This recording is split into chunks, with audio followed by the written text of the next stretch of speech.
Hello everyone, this is going to be another Starcraft 2 beta replay, and this time on Lost Temple versus another Terran opponent. I realized my last TvT match... frame rate, hello, I haven't rebooted in a long time. Okay, anyways.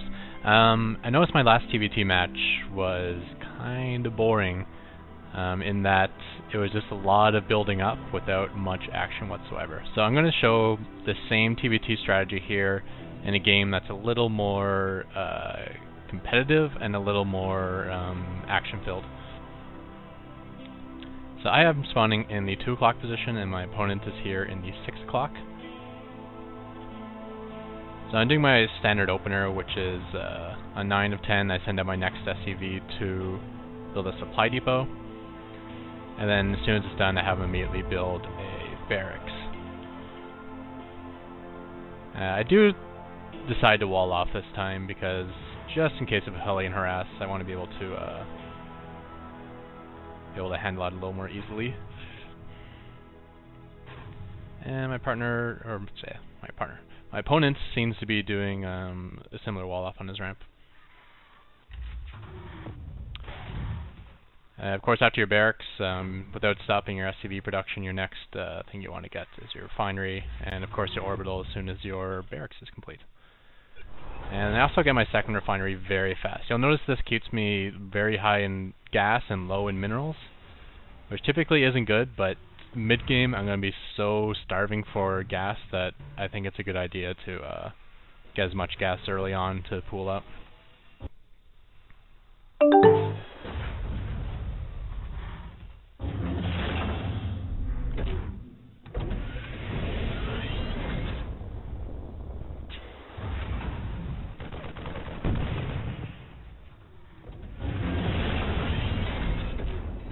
Just reading an email there.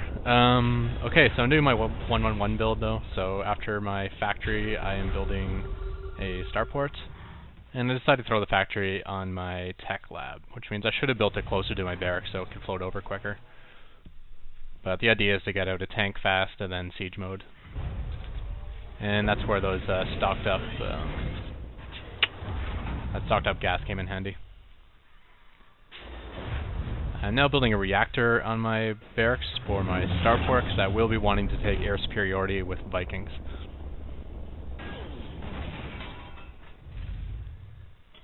And an engineering bay. I'm a little late on the engineering bay. I'd like to have one up earlier just so I can throw a turret in each of my mineral lines to defend versus a Banshee harass. Well, in combination with the Vikings, I can defend versus a Banshee harass. So I did send out my barracks as a spotter, which doesn't make a whole lot of sense since I'm taking the Xel'Naga, and I can spot anyways.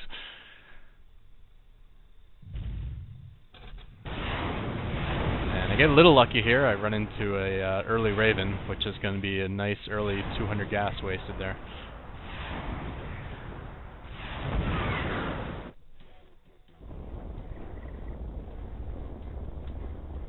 I think this is a really key Xel'Naga as it's right between our bases, so I will be fortifying it, and of course, as I've said in my previous match, the combination of siege tanks plus Xel'Nagas is amazing because it gives siege tanks sight range right out to the max of their sieging range.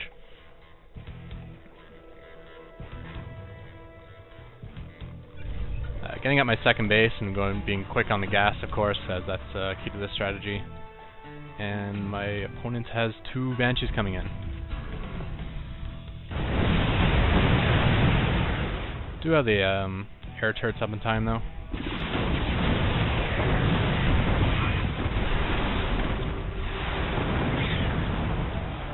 And that's the end of that.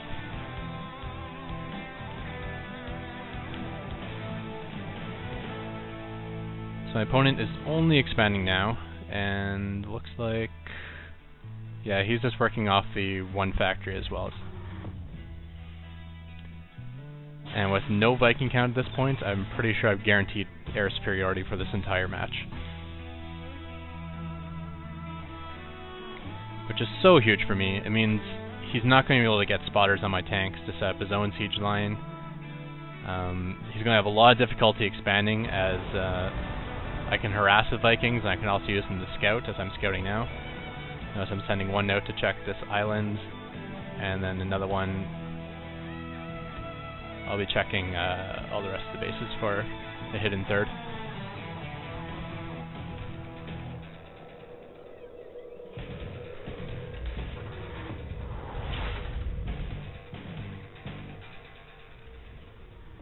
I now have 2 starports of reactors. I've actually lost the game where I lost air superiority, so I'm not being cute about it anymore. I'm getting the Viking count up as hard as I can.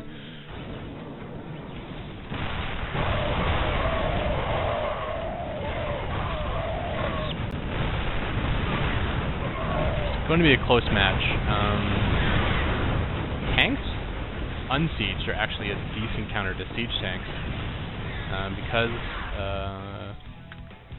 tank I can click on here. Nope.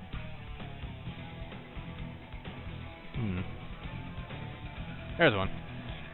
If you look at their attack, they actually do bonus to armored when they're in regular mode. So a tank actually does more damage to a siege tank than a siege tank does to a tank. Like, it does more damage to armored unsieged. So yeah, I got the splash advantage and the range advantage, but the higher damage of unsieged tanks means they can actually kind of just straight push in. But with help of my Vikings on ground mode, I did hold that, and then they sent a couple SUVs to repair, which is always a good idea, and try to re-establish this front line with siege tanks.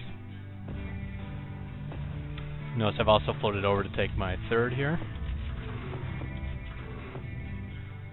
As my basic strategy is to contain, take air superiority, and then expand like mad to